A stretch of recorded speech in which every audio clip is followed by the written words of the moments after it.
Barcelona میں امام بارگاہ فاطمہ فاؤنڈیشن میں عشرہ محرم الحرام کی مجالس عزا جاری ہیں۔ یکم محرم کی مجلس سے مولانا محمد عباس سیال نے خطاب کرتے ہوئے فلسفہ شہادت امام حسین علیہ السلام بیان کیا اور کہا کہ محرم ہمیں اپنے کردار و عمل سے اسلام کے نظریہ امن کو اجاگر کرنے کا درس دیتا ہے۔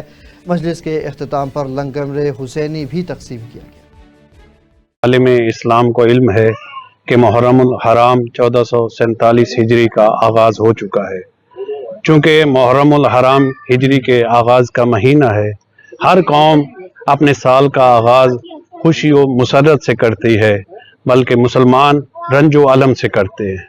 اگر سال کا آغاز رسول اللہ کی ولادت سے ہوتا تو بے شک ہم بھی خوشی مناتے، لیکن سال کا آغاز رسول اللہ کی ولادت سے نہیں ہو رہا بلکہ فرزند رسول کی شہادت سے ہو رہا ہے۔ گویا ہم اپنے اشکوں کے ذریعے سال کا استقبال کر کے اپنے محبت کے جذبے کو اجاگر کرنے کی کوشش کرتے ہیں، اور تمام مسلمانان عالم سے یہ گزارش ہے کہ یہ مہینہ درس دیتا ہے کہ حسینیت پہ یکجا ہو۔ آج محرم کا آغاز ہو چکا ہے۔ ہماری تمام امت مسلمہ سے التجا ہے کہ جیسے عید الاضحیٰ پہ وہ سارے اکٹھے تھے بلا تفریق و مذہب، ہم چاہتے ہیں کہ شہدائے کربلا کے غم میں بھی تمام عالم اسلام جو ہے وہ اکٹھا ہو۔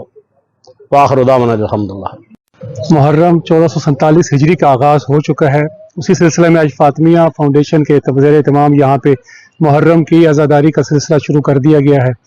اللہ تعالیٰ سے دعا ہے کہ مسلم امہ کو اسی طرح اتفاق اتحاد کے ساتھ قائم رکھے، جیسا کہ آج سے کچھ عرصہ پہلے ہم نے دیکھا کہ جیسے قوم ساری اتحاد و اتفاق کے ساتھ انہوں نے کھڑے ہو کے ایران کا دفاع کیا۔ اللہ تعالیٰ محمد و آل محمد کا صدقہ امت کو اسی طرح اتحاد و اتفاق کے ساتھ رکھے۔